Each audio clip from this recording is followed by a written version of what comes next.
Imagine you're the CEO of a company that is absolutely critical to the global food supply.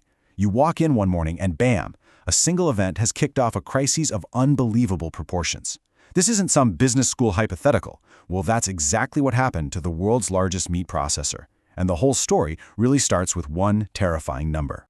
20%. What does that even mean? On its own, it's just a number, right?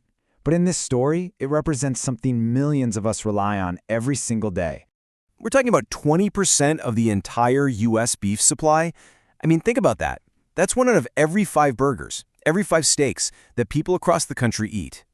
And then, in May of 2021, that entire slice of our food chain just vanished. Not over a month, not over a week, it happened in 24 hours. And this wasn't a blizzard or a labor strike. It was a digital attack with very real, very physical consequences. And it all came down to one company.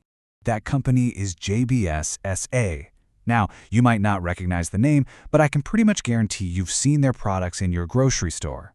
To really get what happened here, you first have to understand the massive, massive scale of this operation.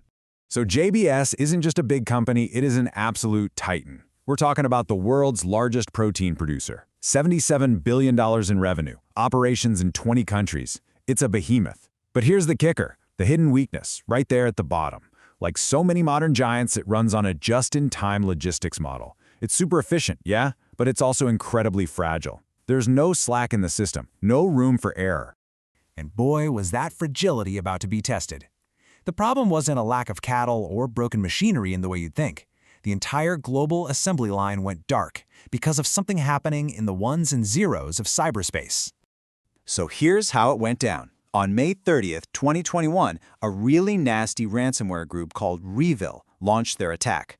They didn't just lock up a few spreadsheets, they completely paralyzed the core IT systems for JBS across North America and Australia.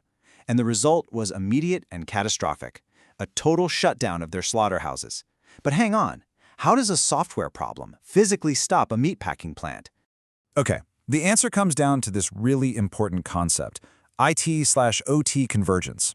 And trust me, this is the key to the whole thing. In any modern factory, the digital world of information technology, that's your emails, your planning software, is now deeply, deeply intertwined with the physical world of operational technology, the actual machines doing the work.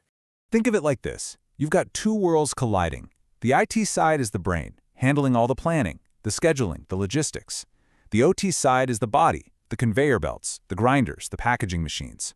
So what happens when the IT brain gets totally scrambled by hackers? Well, the OT body just stops moving.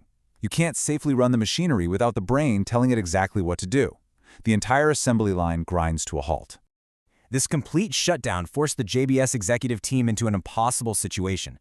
Over just a few days, they had to make 3 monumental decisions, and each one had massive, cascading consequences. This, right here, is the core of our case study. Okay, decision number 1.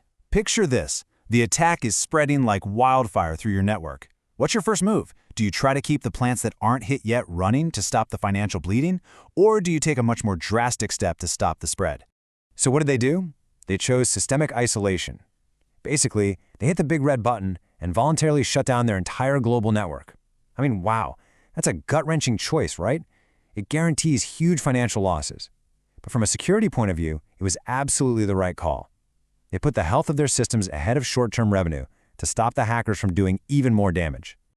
All right, now for the big one. The decision everyone talks about. The hackers are at the digital door demanding millions of dollars. So, do you pay them, funding their whole criminal enterprise? Or do you bet on your own tech team and your own backups to fix everything? They paid. Yep, an $11 million ransom, all in Bitcoin. The CEO later called it an insurance policy. Now, the logic here is actually fascinating from a crisis management perspective. It's a textbook minimax strategy. You're trying to minimize your maximum possible loss. For them, the worst-case scenario wasn't the downtime. It was the catastrophic risk of a massive data leak. That was seen as way, way worse than losing $11 million. And finally, the last big decision was all about communication. Do you try to keep this thing under wraps, handle it quietly to avoid a media firestorm and public panic, or do you immediately call in the cavalry? They went straight to the top, called the FBI, called the White House. And honestly, from a communication standpoint, This was a genius move. By framing the attack as a threat to the U.S. food supply, they completely shifted the narrative. Suddenly, they weren't just some company that got hacked. No, they were a victim defending American food security. So those are the 3 big decisions they made. But what did all this actually cost in the end? The final price tag for this recovery is, well, it's just staggering. And it goes way beyond that ransom payment. First up, you've got the direct cost. $11 million. Just gone. Sent in untraceable Bitcoin to a cybercriminal syndicate. That's a huge number, but believe it or not, it's just the tip of the iceberg. The real hit to JBS's own bottom line? Try over 20 times that amount. An estimated $225 million in lost productivity. That is the insane cost of shutting down a global food giant for just a handful of days.